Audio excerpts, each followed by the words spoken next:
বউর গায়ে হাত দিতে হয় না, বউর গায়ে হাত দিলে বউ নষ্ট হয়। কিন্তু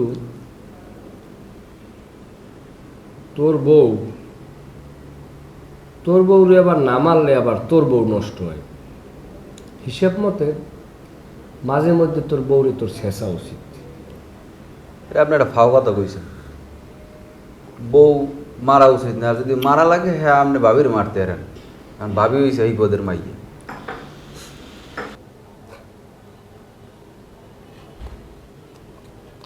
তোর ভাবিরে কি ওই রকম কোনো সময় তোর মনে হয়েছে? তোর ভাবি হইলে একটা কোমলমতি শিশুর মতো, তাকে কি হাত দেওয়া যায় বল?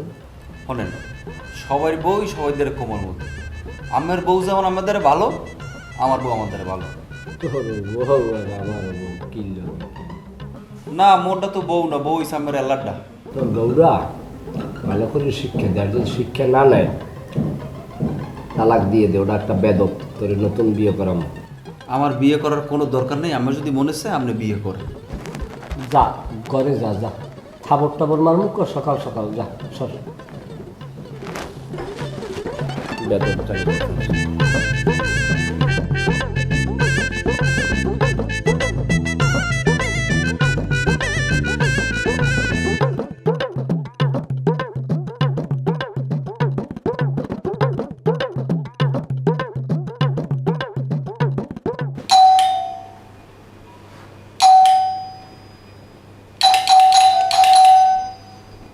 কতক্ষণ ধরে কলিং বেল বাজতেছে, ওর কোনো খবরই নেই।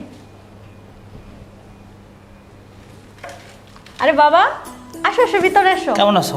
ভালো আছি বাবা, তুমি ভালো আছো? এটা ধরো। বাবা লাগবে না, এটা ধরো মা, এই ধরো। আম্মু কেমন আছে? আছে আলহামদুলিল্লাহ, বাসার সবাই ভালো সবাই আছে। ভালো আছে? হ্যাঁ সবাই ভালো আছে। তা কি অবস্থা তোমার শ্বশুর কই? আচ্ছা, তার সাথে পরে কথা হবে না, আগে চলো তুমি ভিতরে চলো। বাবা, তোমাকে নতুন করে আর কি বলবো, তুমি তো সবই জানো। তুমি এইবার তোমার জামাই রে আর আমার শ্বশুর রে কঠিনভাবে বোঝাবা বাবা। মানে তুমি যেভাবে পারো আমাদেরকে আলাদা করে দাও। এই বাসায় আমি আর থাকতে চাই না। আর ওই আমি আলাদা হতে চাইতাম না, শুনি মেয়েটার ব্যবহার একদমই ভালো না। আমি একদম অতিষ্ঠ হয়ে গেছি বাবা। আচ্ছা আমি একটা জিনিস বুঝি না, এত সমস্যা তাই জামাই এগুলো নিয়ে কথা কয় না? জামাই এগুলো দেখবে না? প্রয়োজন হইলে আলাদা হইতেই বেড়ে আমারও কথা, কোনো অশান্তির মধ্যে আমি চাই না তুমি থাও। আমার 5 ঘুমাইয়ে না, 1 কমাইয়ে সুখ শান্তির থাকবে। আমি কি কম দিই? যে চাইছি, যে কাল যা চাইছি সেই কাল আমি এই দিয়েছি। আমি সালাম, ভালো আছো? কমে আর দাও। ও পাও এই নিচে বউ। থাক থাক থাক, লাগবে না লাগবে না। ওদিকে কাম খাইছে ব্যস্ত,